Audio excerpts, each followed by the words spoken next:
बेयाव ज' जाना आइ मारियानि बे 13 तारिखनि अखाफोराव आइ मारियाखौ मान होनो हायनाय आरो आइ मारियानि बिस'नायखौ जों ज' फैनानै जोङो बिस'लायनानै जोङो बेयाव न'खरसे जानानै जों बाख्नायनायाव गोबां गोनांथि गोबां मानोना जोंनि बे आइ मारियानि बे 13 तारिख अखाफोरावहा जायनो बेयाव फैनानै बे 13 तारिख अखाफोराव बाहागो लानो हायो बेयावहा गोबां गुन गोनां आइ मारियानि बे दर्शननि बे गुन गोनां जिउनि न'खरनि गासै जेंना गासैखौबो सोखाजानायखौ मोनो। नाथाय आंबो बे 13 तारिख अखाफोराव आं फैनाया गोबां सम जाबाय।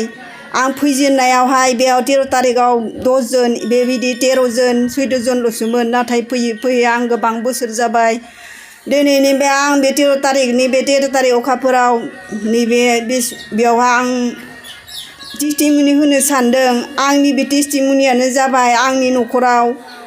गोबां जेंना दङमोन। बे जेंनानिफ्राय आं दायो सुख'बाय। आंनि गथ'फोरा बै समाव उन्दैमोन।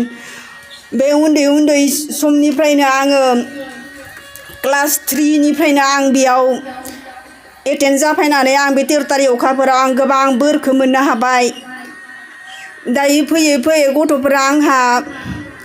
सेकेन्ड इयार फाइनाल जाबाय। बे 13 तारिख अखाफोराव फैनानै सेकेन्ड इयार फाइनाल जानानै आं दायो गोबां बे थांखिफोरखौ आं जाफुंनो हाबाय। बिसोर सानैखौ आं दायो सिस्टार लाइनावहाय आं हरनो हाबाय। आरो दायो फैयै आरो गोबां आंनि न'खरावहा गोबां जेंनाफोरजों नारसिनजानानै दोङो। आं आसा खालामदों आइ मारिया आंखौ सानसेब्लाबो आंनि बे थांखिफोरखौ जाफुंहोगोन होननानै। आरो नै आंनि गथ' सानैया आरो आंनि हौवाया गोबां एक्सिडेन्टआव बारे एक्सिडेन्ट जानो थाखाय बिदि जादोंमोन। नाथाय आइ मारिया जोंफोरखौ फिसा सानैखौ आंनि हौवाखौ बारे एक्सिडेन्टनिफ्राय बासायबाय। गोबां दैबानानिफ्राय बारहुंखानिफ्राय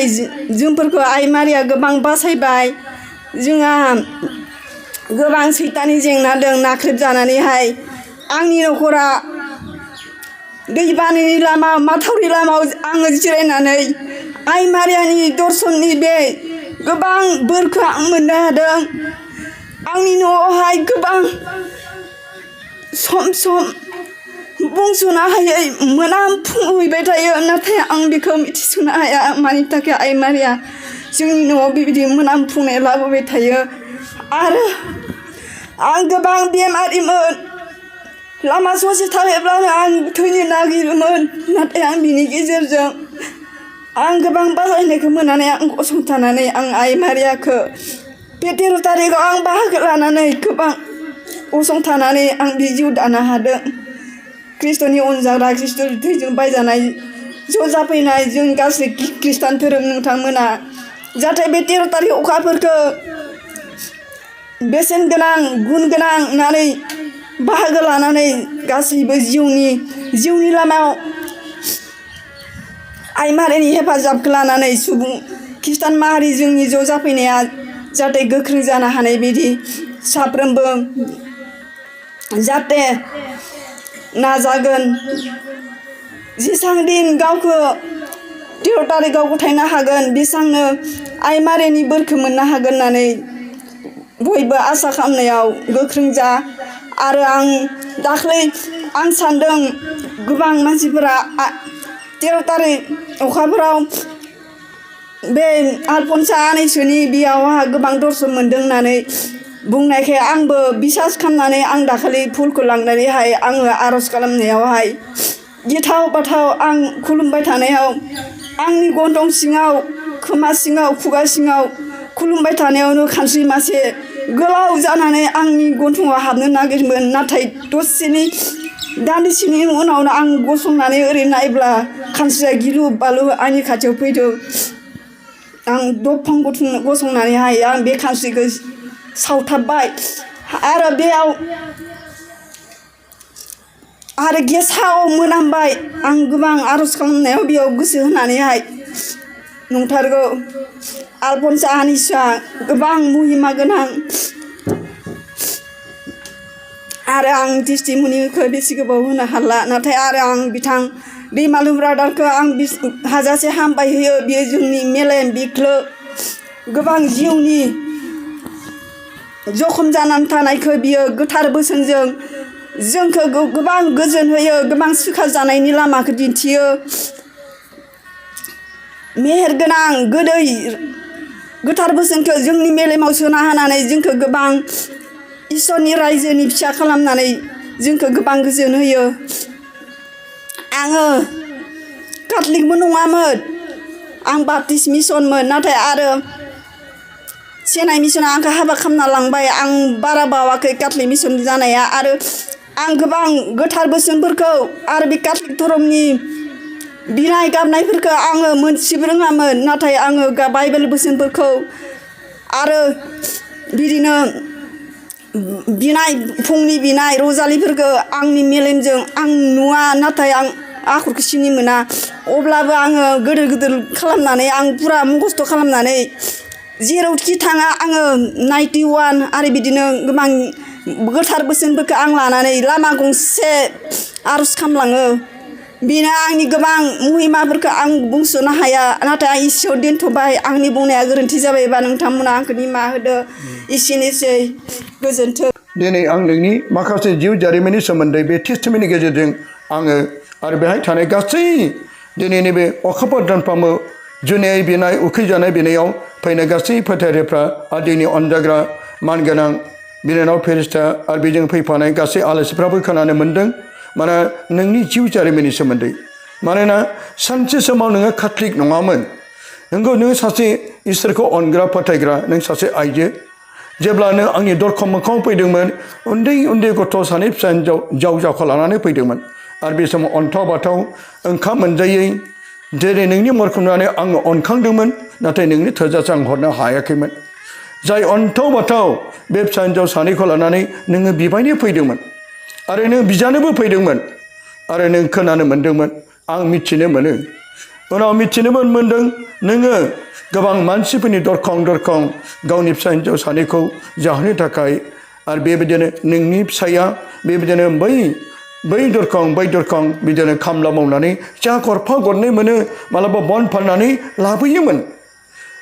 नाथाय नोंसिनि न'खर संसार जानायाव गोबां दुखुफोरखौ आङो खोनानो मोनो आरो गोबां बेमारजों सैनांनाय गारि मटर गाखोब्लाबो नों गोग्लैनो नागिरो नोंनि उदैयाव गोबां उदैफ्रा बेबायदिनो सानाय बिसफोरजों आइखां बायखां जानायफोरखौ नों गावनि दुखु मोननायफोरखौ नोङो शेयारिं खालामोमोन आरो आं मिथिनो मोनो मानोना नोङो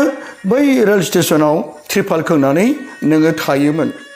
मालाबा बे जायगायाव बारहुंखाजों त्रिपाला उरायलाङो मालाबा नोंनि बे गाहायाव लुनानै थानाय बे समाव दैज्लां बोथोरनि समाव दैया लोमफैयो गोबांथार खस्थ' सैनानै नों रिफुजि बादि बै रेल स्टेसनाव त्रिपाल खोंनानै गावनि फिसा हिन्जावखौ लानानै गावनि फिसायखौ लानानै नों बेबायदिनो गोबां जिउ जानांनाय आरो खोनानो मोनो मानोना दिनै आं नोंनि खुगानिफ्राय खोनानो मोनबावबाय आरो गोबांफ्रा खोनानो मोनबाय मानोना नोङो मालायनि दरखं बिबानो जायोब्ला सोरनिबा बिगोमानि न'खरफ्राव सैमा मानै माथाम दं गोबां अन्थाइ बिखा सुबुंफोर दं धोन दौलत दं जानो लोंनो दं नाथाय बिसोरो गरनैसो रां हरनो नागारि बै भिखारिफोरखौ सैमाफोरजों अरनो थाखाय बिसोर हुकुम होयो बे समाव नोंबो बै दरखं माइरं खेन्दासो मोनगोन मिजिं थिनानै बिबायनो थांनायाव नों सैमाफोरजों होसोजादोंमोन नों बिदिनो मानै माथाम सैमाफोरा जेब्ला नोंखौ बारसिन नागिरोमोन गोबां दुखु गोनां मानोना बुहुमाव अननाया गैलिया सासे बिबायारियाबो इसोरनिफ्राय अननाय बिबायारियाबो सोरनिबा अननाय मिजिं थिनानैसो दिनै बे बिसोरनो गावनि उदैखौ सुफुंनो बेबायदिनो मिजिं थिनानै बिबायोमोन नाथाय दिनै इसोरा नोंखौ गेदेर अनबाय दिनै नोङो बिबायारि महरै फैदोंब्लाबो नाथाय दिनै इसोरा नोंनो गावनि फिसा हिन्जावखौ फेदेरबाय फोलावबाय हायार सेकेन्डारि मोनबाय आरो सानै बे फिसा हिन्जावखौ नोङो इसोरनि लाइनाव हरबाय सिस्टार लाइनाव हरबावबाय बेसे रंजाथाव दिनै नोंनि बे फोथायनायजों नोंनि गोसो बायैजों जेब्लायबो नों इसोरनाव बिनायजों आइथामाराव बिनायजों दिनै नोङो मोजां जानो न'खराबो हालांबाय बे गेदेर इसोरनि अननाय बेनिखायनो बोसोर बिदानि 10:22 लिरनाय दं इसोरनि बोरासो धोनि खालामो दिनै नोङो बेबायदि इसोरनि अननायजों नाय नोंनि न'खरा इसोरनि अननायजों बोर गोनां जाबाय आरो दिनै नोंनि फिसा हिन्जाव सानैया सानसे सिस्टार जानो हागोन बे जोंनि बिनाय आरो बिबाय था आं बिबायना जायोमोन नाथाय आंखौ सैमा गिदिर गिदिर गोबां अरनो नागिरोमोन नाथाय बेसेन गोनां काथलिक धर्मनि बे मेडेला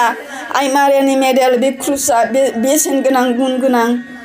आं बे आइ मारियानि मेडेलजों आरो बे रजालि माला बे क्रुस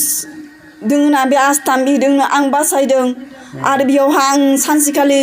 खननै खनथाम जादों आं गुदुं खनायाव जिबौ गिदिर गिदिर मोनदांदों नाथाय आं जिबौआ जेबो खालामासै आरो सैमायाबो आंखौ माबा सैमाया आंखौ माइरं बिबायनो थांनायावहाय गेट खेंनायाव आंखौ आवग्रिनानै जासिगौमोन अग्लिसिगौमोन नाथाय बै समाव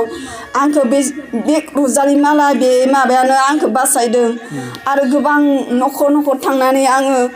सेख्लायाव थांबानो गोलैनो नागिरोमोन आं माइरं बिबाय बिदिनो माइरं बुथुम बिबायनानैहाय गथ' सानैखौ गिदिर खालामनानै बिदिनो न'खर जिउ दाबोबाय एसेनोसै आं बुंस'नो हाया एसेनोसै सोरनावबा बिबायब्ला खायसे बिगोमाफ्रा सैमाफोरखौ अरनो थिनोमोन नाथाय बिसोरबो खृष्टानफोर नाथाय सासे बिबायारियाबो सासे इसोरनि मानसिमोन बेखौबो बिबायारिफोरखौ गेदेर गेदेर सैमा फिसिनायाव गावसोरो जेबो हरा माइरं हरनो नागारै अरथार होनो थाखायसो फिसा हिन्जाव सानैखौ बिबायनानै न'खर न'खर बिबायनायाव सैमाफोरखौ अरनो होसै बे गासै दुखुफोरखौ बे आंनो खोन्थायोमोन दिनै नोंथांमोननि सिगाङाव बियो फोरमायदों बेनि थाखाय जोंबो बिनांगोन दा इसोरा बेखौ बोर होथों जिसुआ बाख्नाय जाथों आखाइखौ लानो